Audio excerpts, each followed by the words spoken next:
Halo men, gimana kabar kalian hari ini? Jangan lupa tersenyum ya, dan selamat datang di Melodi Cerita.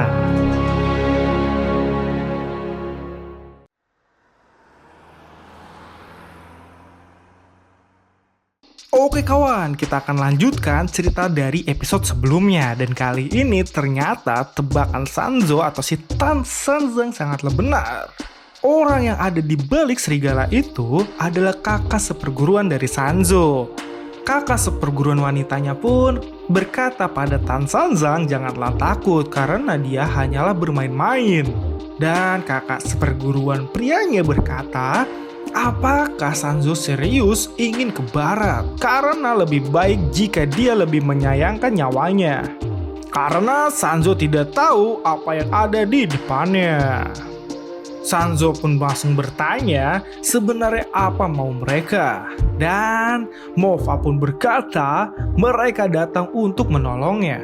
Karena Sanzo tahu kalau guru sudah tua, jadi pasti kemarin dia terpilih karena kesalahpahaman. Karena jujur saja, Mova merasa kaget waktu tahu Sanzo lah yang terpilih. Dan ternyata juga Sanzo hanyalah tukang sapu.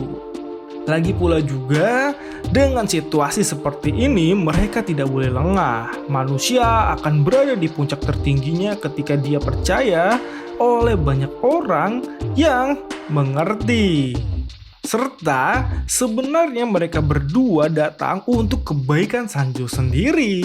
Sedangkan Sanzo langsung bertanya, harusnya apakah yang berangkat ke barat adalah salah satu dari mereka? Dan kakak seperguruan prianya pun berkata nggak tahu juga sebenarnya, tapi kayaknya ya gitu. Nyolot banget emang ya. Sanzo pun bertanya lagi apakah dia orang spesial. Dan kakak seperguruan wanitanya pun berkata ya, setidaknya dia dan saudara laki-lakinya mempersiapkan ini dari semenjak mereka lahir. Dulu dia sudah menguasai kitab suci Marta di saat berumur 3 tahun. Dia juga menjadi pemimpin debat tentang Buddha dengan 18 biara yang diselenggarakan seluruh negeri pada umur 6 tahun. Tidak ada yang bisa kalah dengan argumentasinya. Semua biksu terkenal sudah mengakui kemampuannya. Kemampuannya sangatlah hebat, bahkan lebih dari keajaiban dunia menurut para biksu. Dia juga mempelajari semua jenis keajaiban untuk meningkatkan kemampuannya di umur ke-10 tahunnya.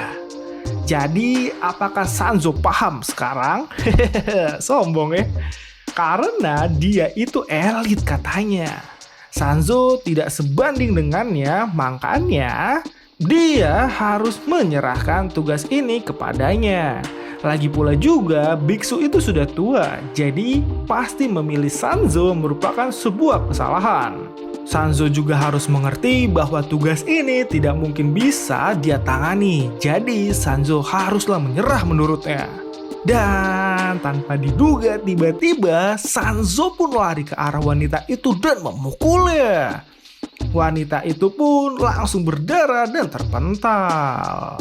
Dia pun bertanya juga kepada Sanzo apa yang sebenarnya Sanzo lakukan. Sanzo pun dengan tegas berkata kalau wanita itu pembohong.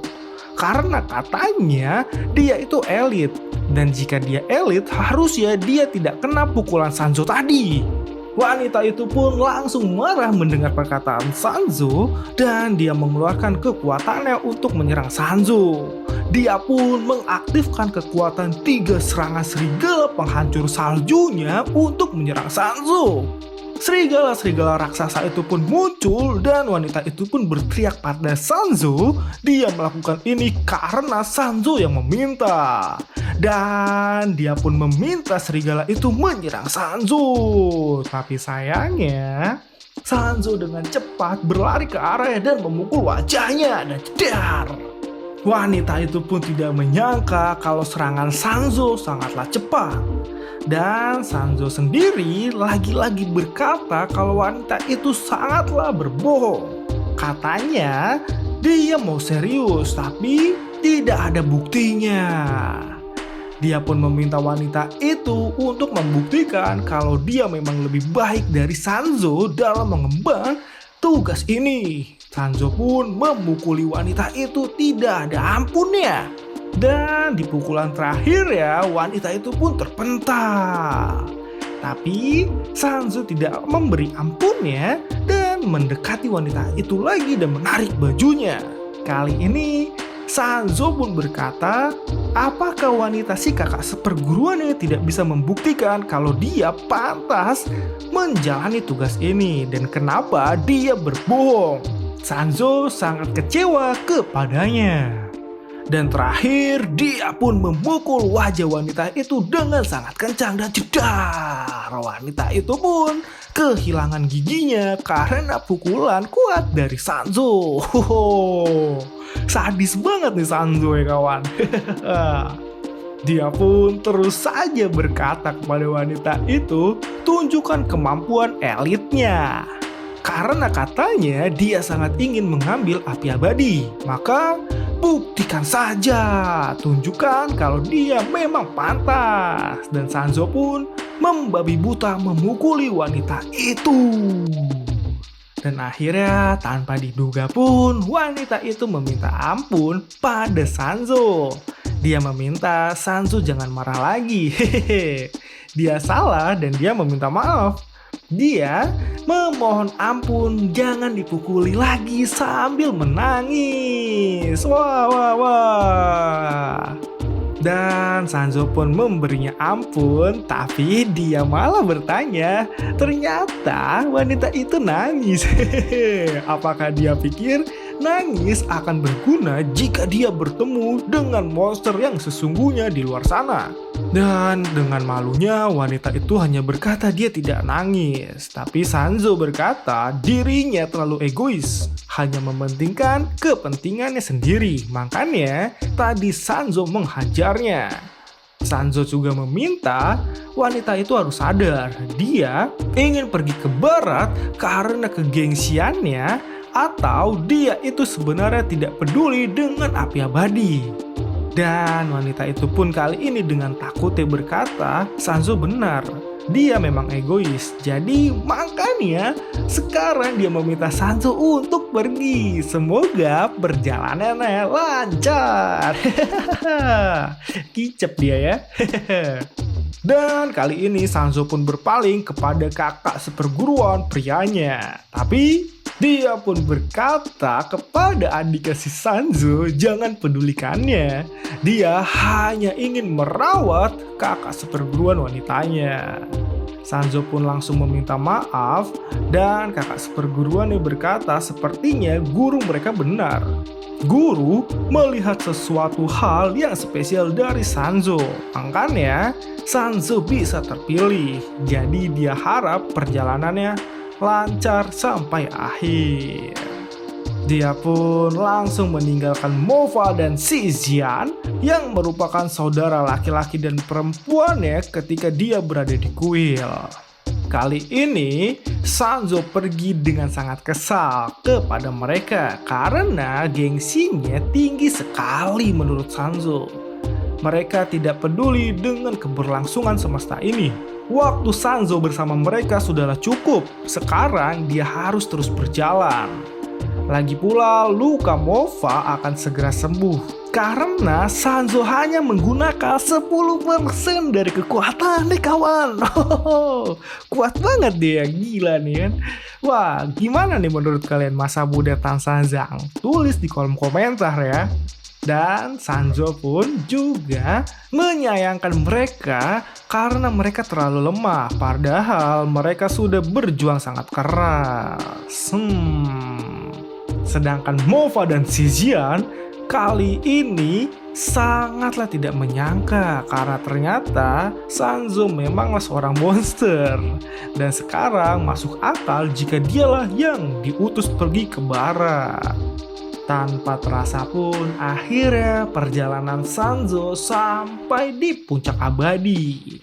Dan itu adalah tempat pertukaran dunia Xingdang. Guru mereka pernah berkata orang yang terpilih oleh Kaisar Surga adalah orang yang menunggu dewa untuk datang ke tempat itu.